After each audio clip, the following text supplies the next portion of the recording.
Steph Beckett here at InfoComm 2024. It is day one of the show here in the Central Hall. It is very, very busy, and I'm here in the Allen and Heath booth, joined by Jeff Hawley. How's it going?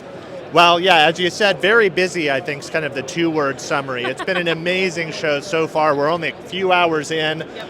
Booths hopping, not just our booth, just generally it's awesome to see the shows really action-packed and tons of people out. You mentioned that you couldn't even get into your own booth earlier, which I think is like absolutely a great sign for how the show is going. Yeah, I'll take that one as the marketing director as a win already. When you're trying to get in and it's like, there's too many people, I can't get in my own booth. Yes. Oh no, what a problem. So tell me a little bit about the dLive line, because that is really what you guys are focusing on here in this booth. Yeah, so generally we would be focusing on dLive in general because it is our flagship mixing console range. A particular interest at InfoComm this year, just 2 days ago, we launched dLive V2.0, and this is the first public demonstration of that product range and update. So we've got from our smallest surface size up to our largest surface size. It's also super light, so it's a flyable system. So you actually can check this as luggage, and many touring groups do. But when we think about it, this is all designed across the entire range around this idea of just ease of use. Yeah. So you can mix and match control surfaces, which makes it easy to find the right size and the one you need. You can mix and match the mix racks, and there's different sizes and configurations depending on the I/O that you need. Also an ease of use benefit. And what's really cool is you can then expand and have separate control plug and play into the system to have a little sidecar control. That's the IP8. We also have rotary control IP6. You can even tap in and have a wall control. So what we might think is like an install product for us doesn't need to be just for a matrix. Right. You can actually control a channel and configure how you would tap that into a live sound console. So you're in a church, ease of use could be that out in the foyer you just have an overall up-down wall mount. So very flexible, a wide ecosystem for dLive. I think flexibility is so important for you guys, and that's why I'm so impressed by this product, because your end users have such a range from a volunteer person who's doing the mixing at a church to someone whose entire job is doing a production for some kind of musical event. So talk a little bit about like what's that like, having had to design a product for such a range of people? Yeah, I think that's a great summary, I would say, of our approach to the market, that we obviously have some features and benefits that would appeal to a subset of that space, and the average volunteer at a church may not use every bell and whistle on the console, but we also have to keep in mind we do have major touring acts who are out and can pick any console they want in the world and are also selecting dLive a lot of the time. So there is quite a range there. One of the things that I think makes it back to that ease of use point and how we really think about it is we have a very active community forum, and we actually listen to what our end users say. There's a bit of a voting mechanism, so to speak.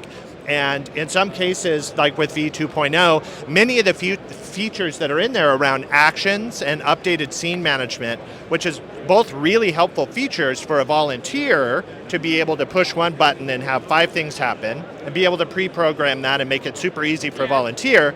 In that application, it's ease of use for someone who's maybe not super comfortable even getting around a console. It's their volunteer on a Sunday gig. But for a live sound engineer who's out touring, that's how they're able to trigger 17 things and do these hyper complex setups. So the same feature, but just kind of slanted a different way, and it can appeal to a different user. I like how you can build upon this as well. So even if you wanted to take this, you can make this a much bigger setup by plugging and playing all of these different things, but you don't have to if it's, a lower scale production. Yes, absolutely. So back to the point I made before about this being very popular as a fly rig, under the 50-pound limit, so you actually could, with a case, get this on as checked baggage. You also then could join up with your colleague who's the monitor engineer and just plug and play between the two mix racks to now have a connected front of house and monitor, the whole fly package. and keep adding. And I'm a church now. We're kind of doing a similar thing with 2 consoles, but now we're doing a lot with broadcast and streaming. We'll add a 3rd console. And the really cool thing that we do that's a bit unique for the live sound space is that 3rd console in that fictional example could be an Avantis, one of our other lines. You could tap in SQ. We also support Dante, Waves, Maddie. So no matter what language you have speaking, we support that. And within the Allen and Heath line, that's super easy. Yes. Literally plug a Cat 5e or better cable, and then you're ready to go. Yeah. I like that you brought that up because, we're not standardized there yet. So it's nice to know that no matter who someone is comfortable with, working with in terms of distribution, you can figure it out. It's perfect. You can just plug and play. Yeah, and I guess that's yet another area where back to your ease of use theme. Yeah. Yes, we try to be a bit neutral.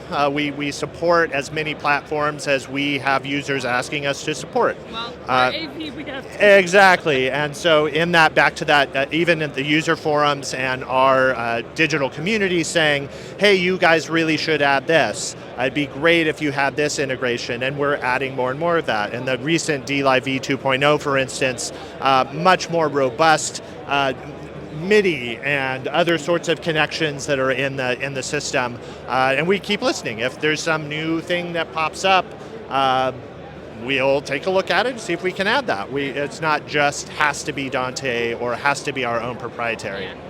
So my last question for you is, where can people find more information about Allen and Heath? Well, we're super popular everywhere, so just keep walking and you'll run into an Allen and Heath console. Or if you have the internet, which I think most people do, we do have a website. It's allen-heath.com. But yeah, we'd love to hear from you. Check out the forums. We're all over social as well. Just search for Allen and Heath, and there we are. Awesome. Well, thank you, Jeff. It's always a pleasure. Yeah. And don't forget, you can check out all of our coverage of InfoComm 2024 if you go to ravepubs.com/InfoComm. Once again, I'm Steph Beckett, and we'll see you next time. Bye.